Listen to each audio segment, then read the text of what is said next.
Hello વિદ્યાર્થી મિત્રો, જો વિડીયો ઝાંખો દેખાતો હોય તો સેટિંગમાં જઈને ક્વોલિટીમાં જઈને હાયર પિક્ચર ક્વોલિટી અથવા 720 પિક્સલ ઉપર ક્લિક કરી નાખવાનું, એટલે તમારો વિડીયો એકદમ ક્લીન દેખાશે.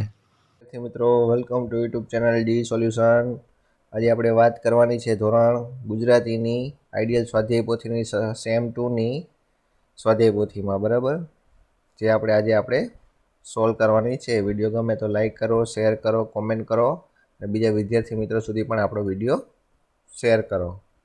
ચાલો, એમાં આપણી પહેલી કવિતા છે 11મી, દૂર શું નજીક શું, જેના લેખક છે કવિ ઉમાશંકર જોશી. બરાબર, અહીંયા તમને કવિતાની આખી સમજૂતી આપી દીધેલી છે.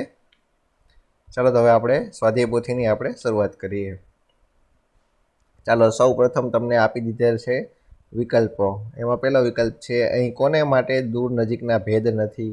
તો જવાબ આવશે બી, હોળી માટે. પછી બીજું, હોળીએ દરિયાઈ સફરે નીકળતા શું છોડવું પડે છે? તો જવાબ આવે છે સી, શહેર.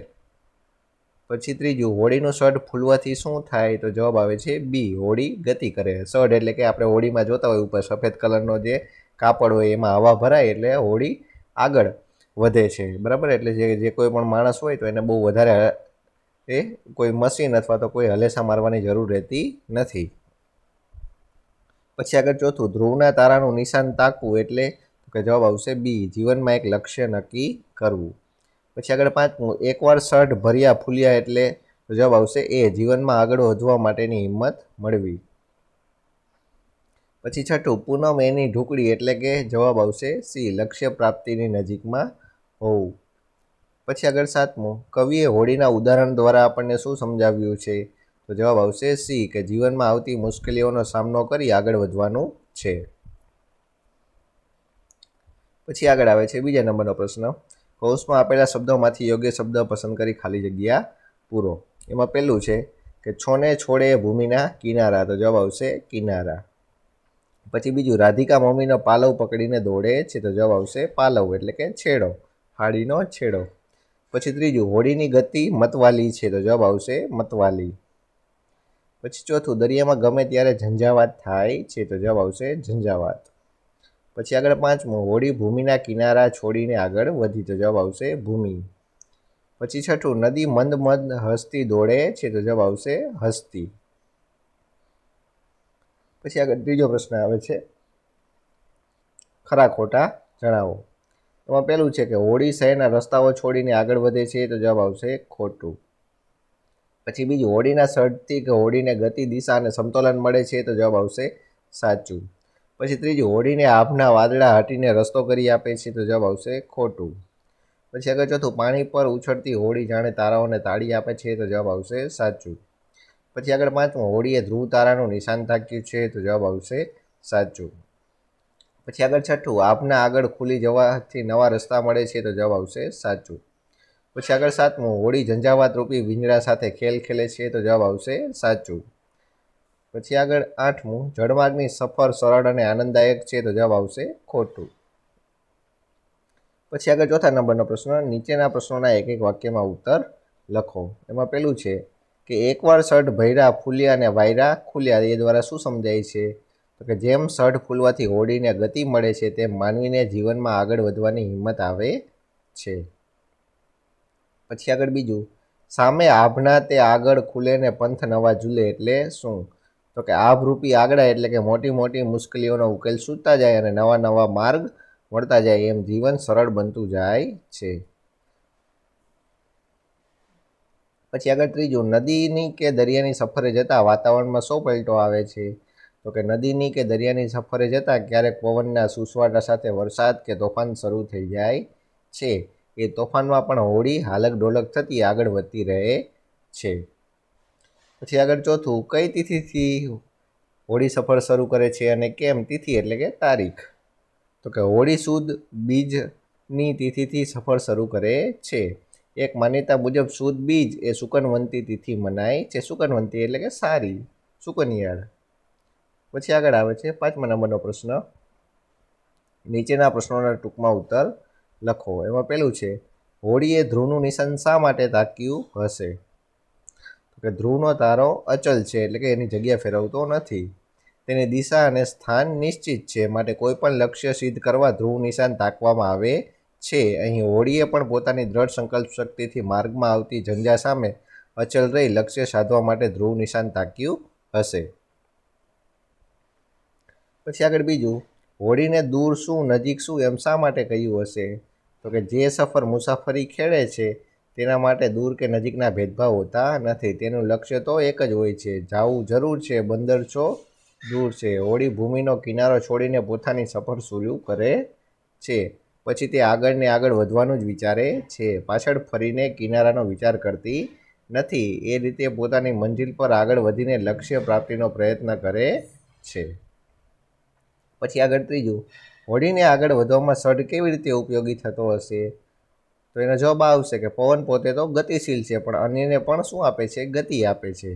સઢ એ હોડીના થંભ પર બાંધેલું જાડું મોટું કપડું હોય છે.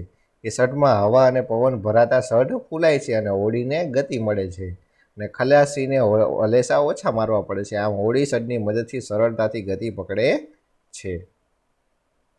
જો વિડીયો ગમ્યો હોય તો લાઈક કરો, શેર કરો, કોમેન્ટ કરો અને આપણી ચેનલ સબસ્ક્રાઈબ કરો. કોઈ વિદ્યાર્થીને જરૂર હોય તો એને પણ આપણો વિડીયો વોટ્સઅપ દ્વારા કે ગમે એ રીતે તમે શેર પણ કરી શકો છો. પછી આગળ 6થા નંબરનો પ્રશ્ન, નીચેના પ્રશ્નોના ઉત્તર લખો. હોડીના ઉદાહરણ દ્વારા આપણને શાની વાત કરવામાં આવી છે? તો કે હોડી એ યાત્રા કરવાનું સાધન છે. હોડી એટલે આપણું શરીર માની લઈએ. સાગર કે નદી એટલે આપણું જીવન. સઢ એ આત્મવિશ્વાસનું પ્રતીક છે. આપણી જીવનયાત્રા આગળ વધારવા હોડીરૂપી શરીરને સઢરૂપી વિશ્વાસથી આગળ વધારવાનું છે. જીવનમાં આપણે પણ ધ્રુવ નિશાન તાકવાનું છે. આપણે પણ લક્ષ્ય સિદ્ધિ માટે સતત પ્રયત્નો કરતા રહેવાનું છે. જેમ હોડી ઝંઝાવાતનો સામનો કરે છે, તેમ આપણા જીવનમાં આવતી અનેક મુશ્કેલીઓ ચડતી પડતીનો સામનો કરીને આપણે લક્ષ્યને સિદ્ધ કરવાનું છે. જેને સફરમાં સફળ થવું હોય તે ઉત્સાહપૂર્વક, હિંમત અને વિશ્વાસ સાથે આગળ વધે જ છે. તેના માટે દૂર કે નજીકના એવા ભેદભાવ હોતા નથી. જેમ હોડી જાણે મન મલકાતી મતવાલી ચાલે આગળ વધે છે, એમ ત્રિકાળ ત્રિભેટે સવાર બપોર સાંજ સતત આગળ ધપે છે. તેમ આપણે પણ જીવનની દરેક અવસ્થામાં હરપળ આગળ વધવાનો વિચાર કરવાનો છે. પછી આગળ બીજું, પૂનમ એની ઢુકડી એવું શા માટે કહેવામાં આવ્યું હશે? તો કે ખલાસીઓ બીજ કલા જોઈને હોડીની સફર ખેડવાની શરૂ કરે છે. બીજ કલા એટલે કે અજવાળિયાની બીજ, સુદની બીજ, બરાબર. સુદ અને વદ મહિનામાં 2 આવે, એમાં સુદની બીજ. સુદ એટલે કે અજવાળિયું અને વદ એટલે કે અંધારિયું. પછી ઉત્તરોત્તર પૂનમ સુધી અજવાળું વધતું જાય છે. વળી બીજ કલાનું વર્ણ જોયું મુહૂર્ત માનવામાં આવે છે. આમ સુકન્યાળ અને અજવાળિયાના 15 દિવસ યાત્રા કરવાની સરળ રહે. પૂનમ ઢુકડી એટલે પૂનમ નજીક જ છે એમ માને છે. વળી સફર કરનારા પૂનમને હજુ વાર છે એવું વિચારતા જ નથી. એ તો બીજના દિવસે જ આરંભ કરીને વિચારે છે કે ક્યાં દિવસો પૂરા થઈ જશે, ક્યાં સફર પૂરી થશે, ક્યાં પૂનમ આવી જશે, તેની ખબરેય નહીં પડે. આ ગયા ને આ આવ્યા એવું જ વિચારે છે. અને આ જ તો તેમનું સંકલ્પ બળ છે, આત્મવિશ્વાસ છે. માટે જ તો કહ્યું છે કે પૂનમ એની ઢુકડી.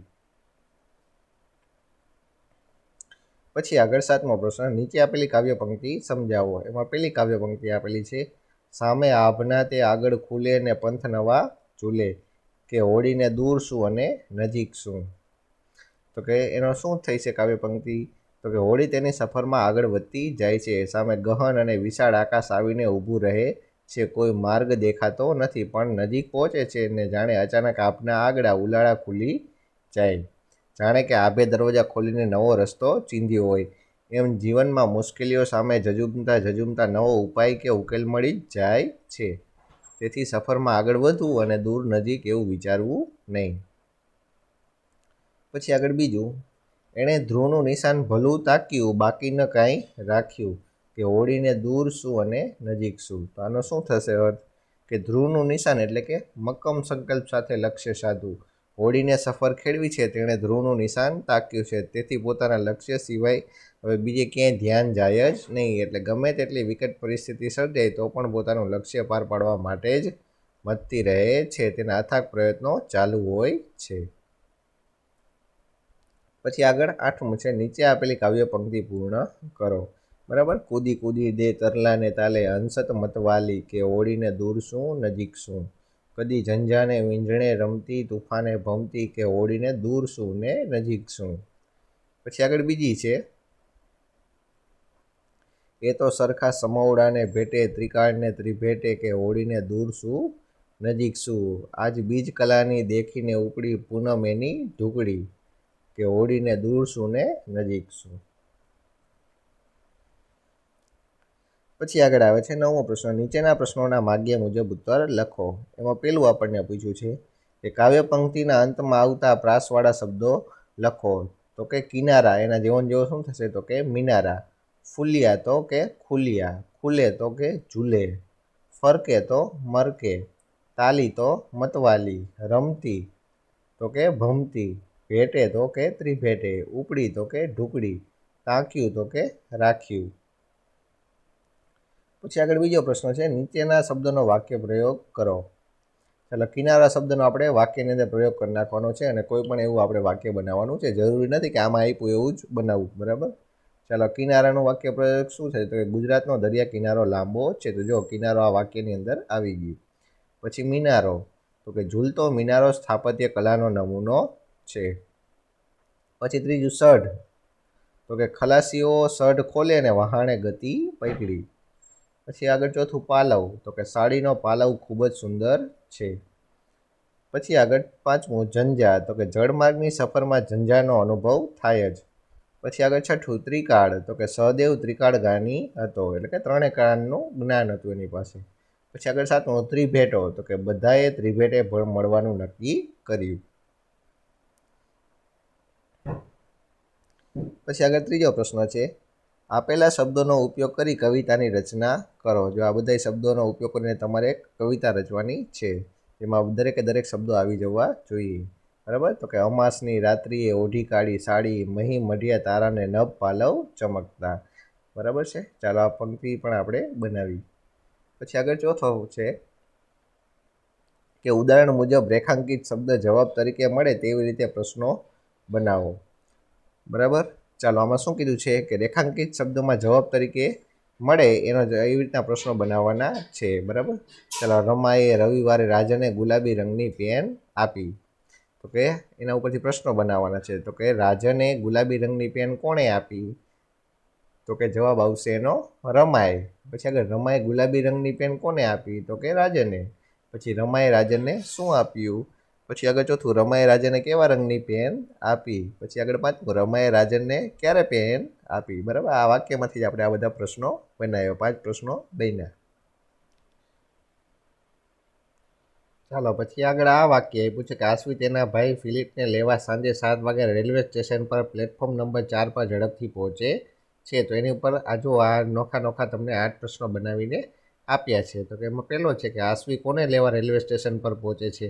તો એનો જવાબ તમને આ વાક્યની અંદરથી મળી જશે. તો કે આશ્વી તેના ભાઈ ફિલિપને લેવા રેલવે સ્ટેશન પર પહોંચે છે. પછી બીજો છે, આશ્વી તેના ભાઈને લેવા કેટલા વાગે રેલવે સ્ટેશન પર પહોંચે છે? પછી આગળ ત્રીજું, કોણ ફિલિપને લેવા રેલવે સ્ટેશન પર પહોંચે છે? એવી રીતના બધા પ્રશ્નો અહીંયા બનાવીને તમને આપેલા છે, તો જોઈ લો એકવાર. પછી આગળ આવે છે 5મા નંબરનો કે વાક્યના અર્થને સ્પષ્ટ ન કરતા હોય તેની વિકલ્પની સામે ખોટાની નિશાની કરો. બરાબર છે. કે એની હારે કંઈ અર્થને કંઈ લાગતું વળગતું ન હોય તો એની સામે તમારે ખોટાની નિશાની કરવાની છે. પહેલાં વાંચી લેવાનું આખી 2 લીટી.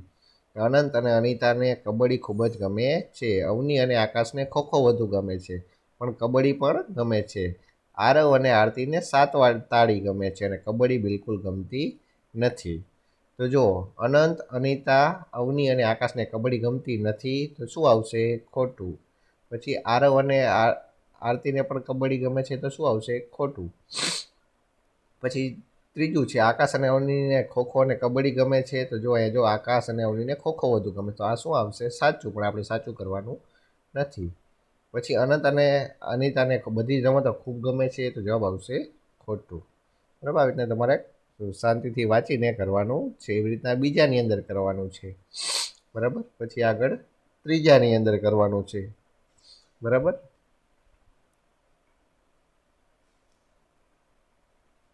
પછી આગળ આવે છે 6થા નંબરનું, પદ્યમાંથી ગદ્યમાં અને ગદ્યમાંથી પદ્યમાં રૂપાંતર કરો.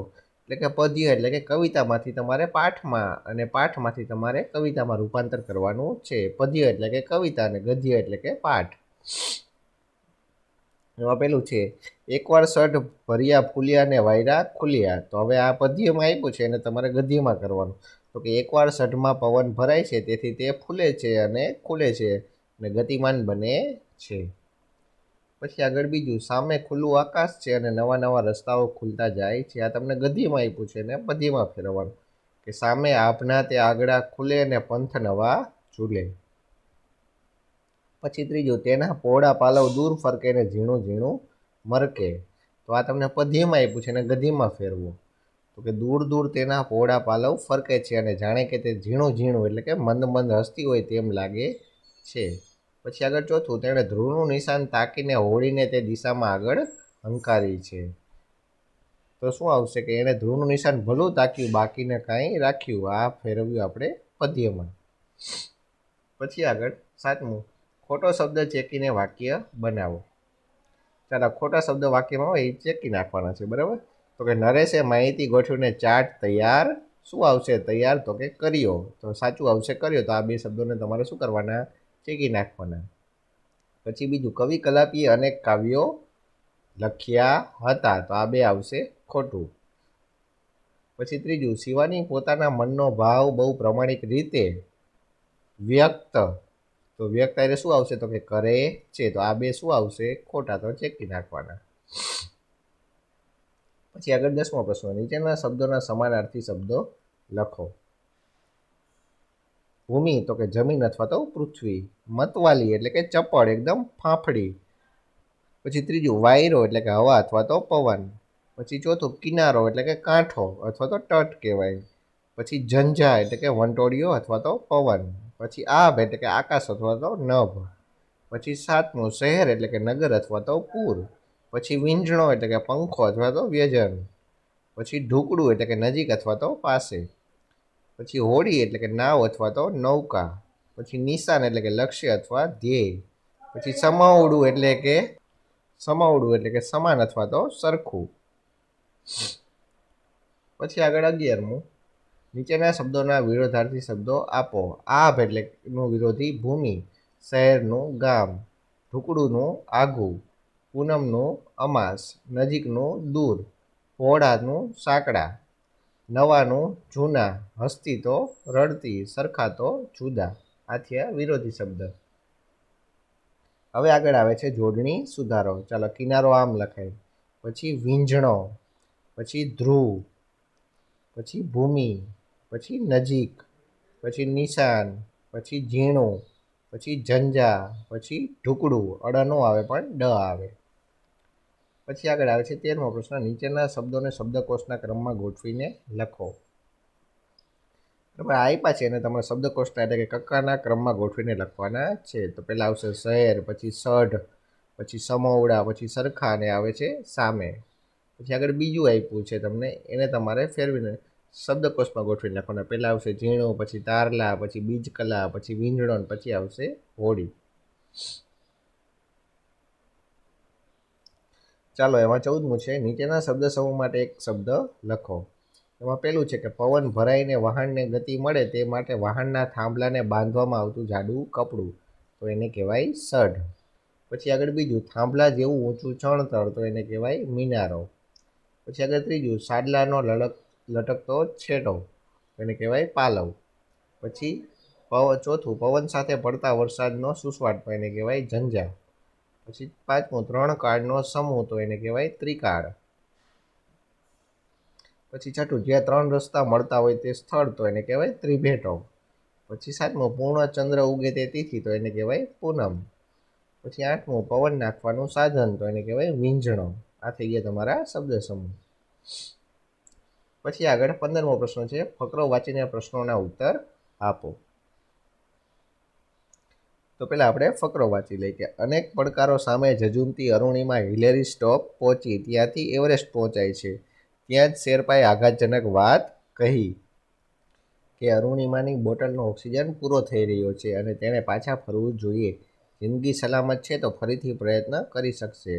અરુણિમા જુદું જ વિચારતી હતી કે જિંદગીમાં આવી સોનેરી તક ફરી મળતી નથી. મા અને બેચેન્દ્રી પાલે એને કહ્યું હતું કે તમે જીવનમાં ક્યારેય એકલા રહી જાઓ છો ત્યારે નિર્ણય તમારે ને માત્ર તમારે લેવો પડે છે.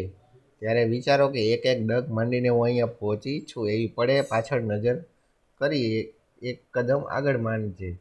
રસ્તો આપોઆપ મળી જશે. અને તેણે જીવનું જોખમ ખેડવાનો સંકલ્પ કર્યો. એક ડગલું આગળ મૂક્યું અને 1.5 કલાક પછી તે એવરેસ્ટની ટોચે હતી. અશક્ય એવી મંજિલ પર હતી. એ ખૂબ ખુશ હતી. આનંદના અતિરેકમાં તે બૂમો પાડીને દુનિયાને બતાવવા માંગતી હતી કે એક વિકલાંગ, એક મધ્યમ વર્ગની છોકરી ધારે તો શું ન કરી શકે. જીવનની કસોટીઓમાં હારીને બેસી જનારા નિષ્ફળ જનારાઓને એને કહેવું હતું કે માણસ ખરેખર વિકલાંગ ત્યારે જ બને છે જ્યારે તે હાર કબૂલી લે છે, પ્રયત્ન છોડી દે છે. માનવ શરીરથી નહીં, મનથી વિકલાંગ બને છે અને એના ઉપર વિજય મેળવવાનો હોય છે. ચાલો પછી એનો ઉપરથી પહેલો પ્રશ્ન છે કે શેરપાએ શા માટે અરુણિમાને પાછા ફરવાની સલાહ આપી? તો કે શેરપાએ અરુણિમાને પાછા ફરવાની સલાહ આપી કારણ કે અરુણિમાની બોટલનો ઓક્સિજન પૂરો થવામાં હતો. જિંદગી સલામત હશે તો ફરીથી પણ પ્રયત્ન થઈ શકશે. પછી આગળ બીજો પ્રશ્ન, અરુણિમાને પીછેહટ ન કરવાની પ્રેરણા કેવી રીતે મળી? તો કે અરુણિમા વિચારતી હતી કે હું ખૂબ આગળ ઊંચે ચડી ગઈ છું, હવે પાછા ફરવાનો વિચાર નહીં પણ આગળ વધવાનો જ વિચાર કરવો જોઈએ. વળી આ પડે તેને પોતાની મા અને બેચેન્દ્રી પાલની સલાહ યાદ આવી કે જ્યારે પણ તમે એકલા રહી જાઓ છો ત્યારે નિર્ણય જાતે લેવાનો હોય છે અને તેણે આગળ વધવાનો નિર્ણય કર્યો. પછી આગળ ત્રીજો પ્રશ્ન, અરુણિમાએ આપણને શો સંદેશો આપ્યો? તો કે અરુણિમાએ આપણને સંદેશો આપ્યો કે એક વિકલાંગ, એક મધ્યમ વર્ગીય છોકરી ધારે તો શું ન કરી શકે. માણસ ખરેખર વિકલાંગ ત્યારે જ બને છે જ્યારે તે હાર કબૂલી લે છે, પ્રયત્ન છોડી દે છે. માનવ શરીરથી નહીં પણ મનથી વિકલાંગ બને છે. એના પર વિજય મેળવવાનો હોય છે. પછી આગળ ચોથો પ્રશ્ન, જીવનું જોખમ લેવાનો નિર્ણય અરુણિમા માટે કઈ રીતે આશીર્વાદરૂપ બન્યો? તો કે તે એવરેસ્ટની ટોચ ઉપર પહોંચી ગઈ હતી અને તેણે વિકલાંગ હોવા છતાં પણ અશક્ય મંજિલ ઉપર પહોંચી મોટી સિદ્ધિ પ્રાપ્ત કરી. આ રીતે એનો નિર્ણય પણ આશીર્વાદરૂપ બને છે. પછી આગળ પાંચમો, અરુણિમાની મતે માણસ વિકલાંગ ક્યારે કહેવાય? તો કે માણસના જીવનમાં અનેક પ્રકારની મુશ્કેલી આવતી જતી રહે છે પણ એ કસોટીમાં જે હિંમત હારીને, નિરાશ થઈને પીછેહટ કરે છે અને હાર કબૂલે છે ત્યારે તે અરુણિમાને મતે વિકલાંગ છે. માનવ શરીરથી નહીં પણ મનથી વિકલાંગ બને છે. ચાલો તો આપણું અહીંયા પાઠ પૂરો થાય છે. વિડીયો કેવો લાગ્યો તે કોમેન્ટ કરો, શેર કરો અને તમારા બીજા ફ્રેન્ડ સાથે પણ વોટ્સઅપમાંથી શેર કરી શકો છો. ચાલો તો વળી પાછા મળીએ નવા વિડીયોમાં. ત્યાં સુધી જોતા રહો આપણી ચેનલ ડી સોલ્યુશન.